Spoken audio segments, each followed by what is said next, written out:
The last line in John's Gospel goes like this: "There are also many other things that Jesus did. If every one of them were written down, I suppose that the world itself could not contain the books that would be written." The followers of Jesus in the 1st and 2nd century refused to forget this moment of conflict between Jesus, the scribes, and the Pharisees over a woman caught in the very act of adultery. If you have in your hands a modern translation, it will inform you that this encounter between Jesus and the scribes and the Pharisees is not in our earliest manuscripts of John. It is missing there. And it will also tell you that in manuscripts where this story does appear, sometimes it appears where we read it today, and sometimes this encounter appears at the very end of John's Gospel. But depending on whichever modern translation you have, you will find the story placed in brackets at chapter 8 or at the end of chapter 21. I conclude from the evidence that there were followers of Jesus who refused to forget this confrontation and sought to preserve this story so that we might have it.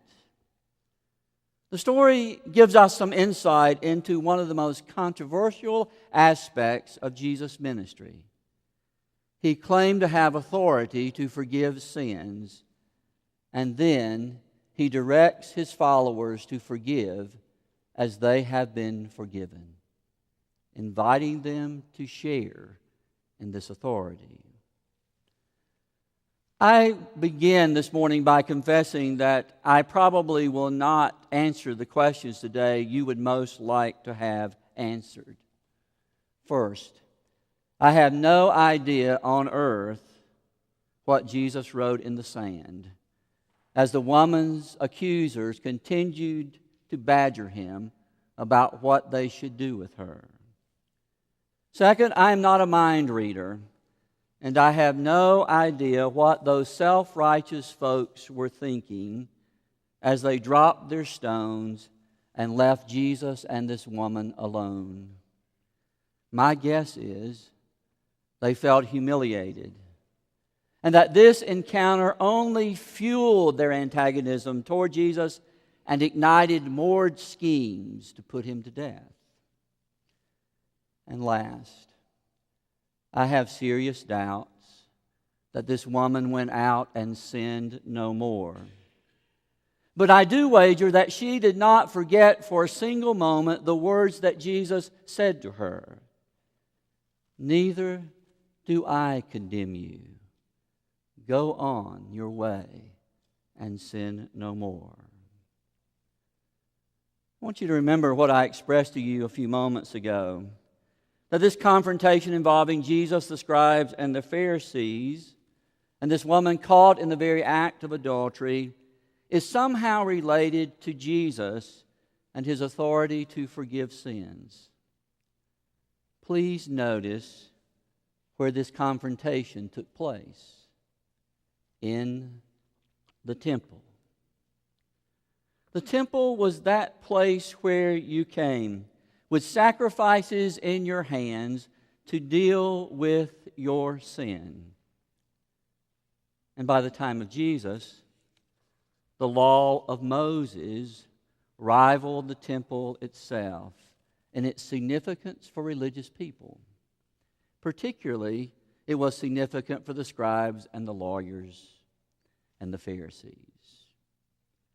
During their years of captivity in Babylon, it was the study of the law that helped them preserve their faith and hold it in a vibrant form. One rabbi once remarked, "Wherever two people are gathered together studying the law, God is present with them." On this day in the temple, there is a showdown at high noon, if you will, between Jesus and the hard-line fundamentalist lovers of the law. after all. The Torah is clear in what it says. You shall not commit adultery. Exodus 20:14. For the adversaries of Jesus, it is absolutely clear what they should do with this woman caught in the very act of adultery. For the law of Moses says, if a man commits adultery with his neighbor's wife, both the adulterer and the adulteress shall be put to death. Leviticus 20:10. If you are a hard-line fundamentalist lover of God, there doesn't appear to be any wiggle room at all here. After all, the Bible tells them to stone this woman to death because she is an adulteress. Jesus doodles in the dirt. No one thought to record for us exactly what he wrote, if he wrote anything. In the overall scheme of things, it must not have been very important, for they did remember precisely what Jesus said.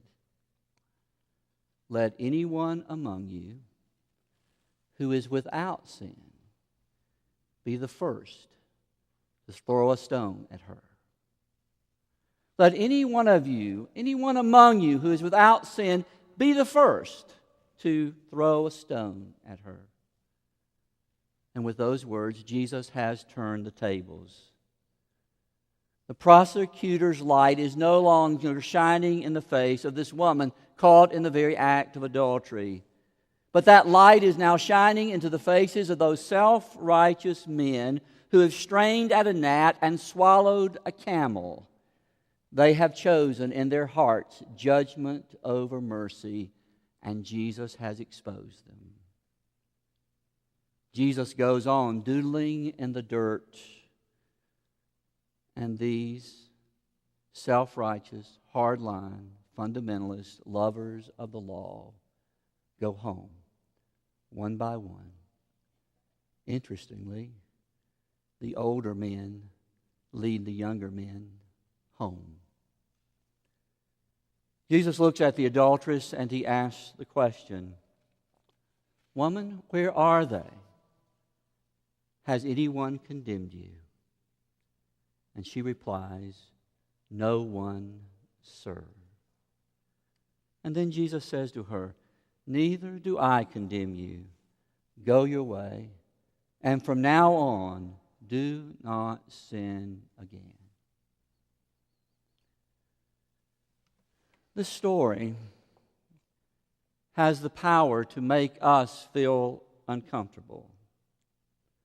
Uncomfortable, I think, for we have all known those moments when we recognized ourselves standing among those self-righteous lovers of God, holding their Bibles underneath their arms, quoting chapter and verse.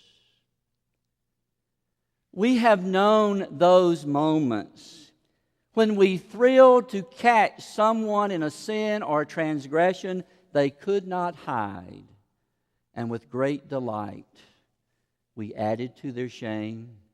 We judged them without mercy, hiding our own sin.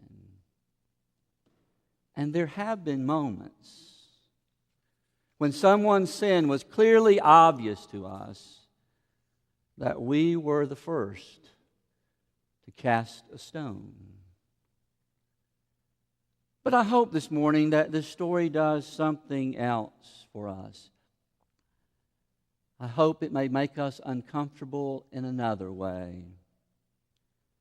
I hope that for the next few moments we can put ourselves in the shoes of that woman caught in adultery. And I pray in the next few moments we may see ourselves beneath the loving gaze of Jesus. I know for some of us, this is a very difficult challenge.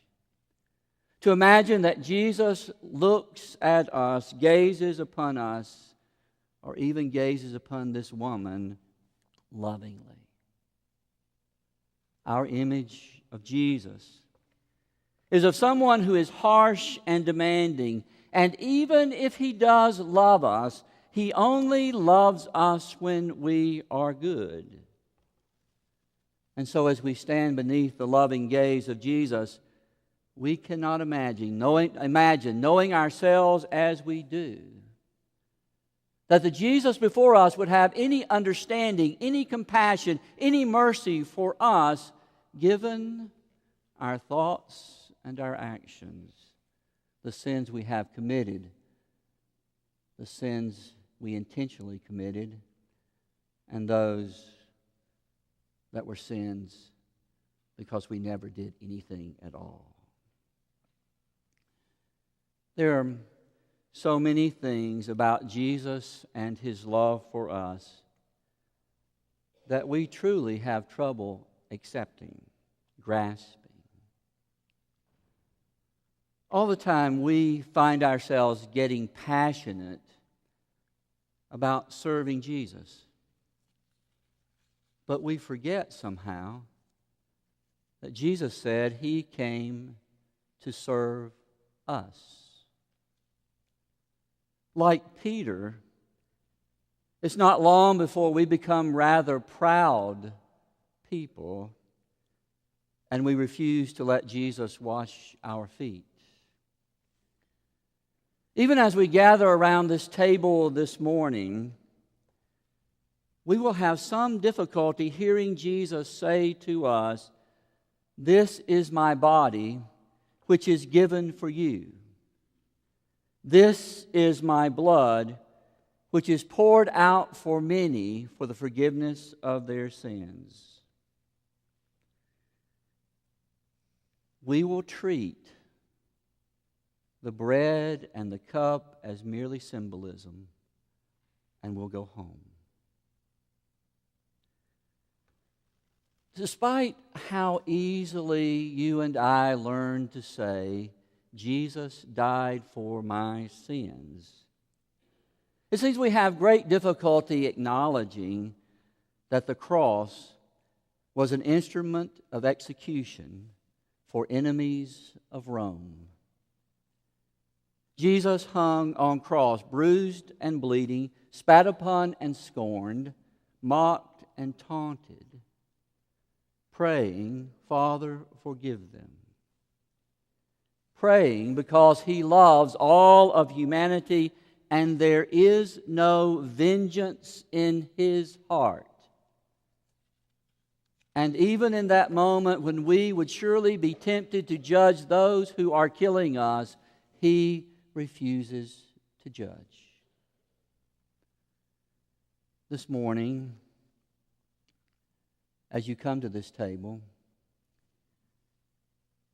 I encourage you to imagine, to envision, that you are standing beneath the loving gaze of Jesus. And I ask you this morning, will you allow Him to love you? Will you be willing this morning to stand beneath His loving gaze alongside this woman caught in the very act of adultery? Alongside Simon Peter, who denied Him 3 times. Alongside Andrew, James, John, Thomas, and the rest who abandoned Him. Alongside the centurion who crucified Him. Alongside the thief that mocked Him, and alongside the thief that called out to Him. Alongside even Judas who betrayed Him. Will you allow His loving gaze to mend, to heal, and to set you free? Come to this table take bread and cup in your hand while Jesus lovingly gazes at you. For Jesus said, "For wherever 2 or 3 are gathered in my name, I will be present in the midst of them."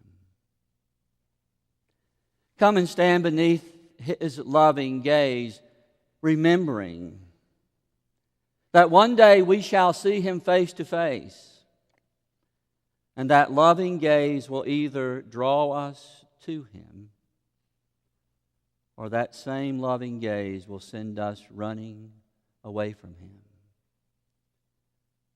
But in His face, there will always be love for us and for all God's children.